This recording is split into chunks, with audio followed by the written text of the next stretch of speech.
Hello everyone, ఈరోజు మా breakfast ఏంటో మీకు చూపించేస్తాను.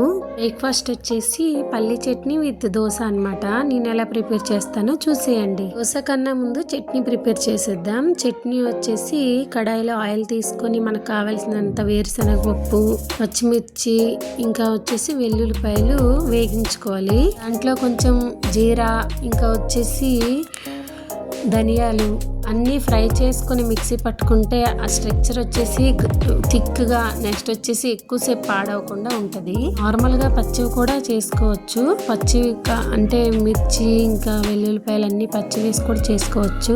కానీ ఇలా ఫ్రై చేసుకుంటే ఏంటంటే రోజు మొత్తం నిల్వ ఉంటుంది అనమాట, లేకపోతే పాడైపోద్ది. అన్నీ తగినంత సాల్ట్ వేసుకొని మిక్సీ పెట్టాక ఇంకా దానికి పోపు పెట్టుకుందామా. పోపులో వచ్చేసి ఆవాలు, జీలకర్ర, ఎండుమిర్చి. నాకైతే ఇక్కడ పంజాబ్లో కరివేపాకు దొరకదనమాట. అందుకే నేను ఏం చేశానంటే కొత్తిమీర ఇంకా సన్నగా తరుక్కొని అదే పోపులో కొత్తిమీర వేసేసాను. కొత్తిమీరతో తాలింపు వేసుకోవచ్చు అనమాట. యాజ్ యూజువల్ మీకు ఇష్టం వచ్చినట్టు వేసుకోవచ్చు.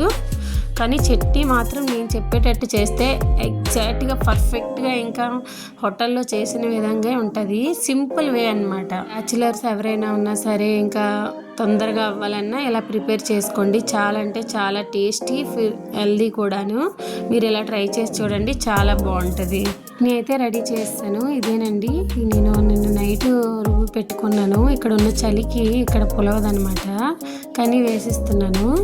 దీంట్లో వచ్చేసి శనగపప్పు, బియ్యం, ఇంకా మినప్పప్పు, ఇంకా మెంతులు అంతా కలిపి నానబెట్టి పేస్ట్ చేసుకున్నాను. తగినంత ఉప్పు వేసుకుని ఇంకా మనకు ఎంత చిన్న సైజా పెద్ద సైజా మన సైజు తగ్గట్టు మనము దోశలు వేసుకోవడమే. ఇంకా బ్రేక్ఫాస్ట్లు ఇవన్నీను అండి ఇప్పుడేనండి. మా చిన్నప్పుడు అయితే చక్కగా స్కూల్కి అన్నమే తినేసి వెళ్ళిపోయేవాళ్ళము.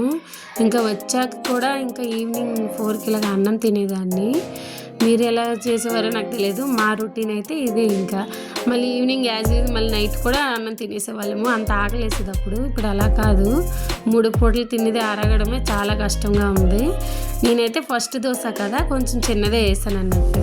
ఇంట్లో 365 డేస్ ఇంకా దోశలు వండి పెడితే దోశలు తినేవాళ్ళు చాలామంది ఉన్నారు, ఇంక్లూడింగ్ నేను కూడా. మా వారు, మా పిల్లలు అందరూ దోశలతో బతికేస్తాము. మీకన్నా దోశకే ఎక్కువ మంది ఇష్టపడతారు. మీకు తెలుసా, హిందీ వాళ్ళు కూడా దోశకి చాలా ఫ్యాన్స్ అనమాట. ఇక్కడ ఇడ్లీ అంటే తక్కువ తింటారు, కానీ ఇంకా దోశ అయితే వాళ్ళే అడుగుతారు అన్నట్టు, ఇంకా మాకు కూడా ఇవ్వండి అని. ఇంకా నేను పిండి పడితే ఇంకా ఎక్కువగా పడతాను, ఎందుకంటే మా బ్లాక్లో ఉన్న వాళ్ళు వీళ్ళు వస్తారు పిల్లలు తినడానికని. నేను యాక్చువల్గా కొంచెం పిండి ఎక్కువే పట్టుకుంటాను. యూట్యూబ్లో పెట్టాలంటే కొంచెం కష్టం అండి, వండుకొని అదే వీడియో చేసి ఎడిటింగ్ చేసి చేయడం కష్టము. మీ ఇంతవరకు చూసినందుకు చాలా అంటే చాలా థ్యాంక్స్ అండి. మీకు నచ్చితే మాత్రం కంపల్సరీగా లైక్ ఇవ్వండి, కామెంట్ చేయండి. మార్నింగ్ లేచిన వెంటనే ఇలా దోశలు వేసి ఇంకా పిల్లలకు పెట్టేసి ఇంకా నేను వీలయ్యేటప్పుడు నేను తర్వాత తింటాను అనమాట. ఇప్పుడు యాక్చువల్గా వచ్చేసి పంజాబ్లో వింటర్ హాలిడేస్ అండి. వింటర్ అంటే ఇంకా మామూలుగా లేదు ఇక్కడ, చెప్పడానికి కూడా తక్కువే, అంత చలిగా ఉంది. వితౌట్ స్వెటర్ ఉండలేము, అలా ఉన్నాము. వండడానికే బాగానే వండుకొని తినేస్తాం వేడివేడిగా, కానీ ఆ వండిన తర్వాత వచ్చే గిన్నెలు ఉన్నాయి చూడండి, గిన్నెలు తోమడానికి నా ప్రాణం అయితే అటే ఎగిరిపోతుంది, అలా ఉంది.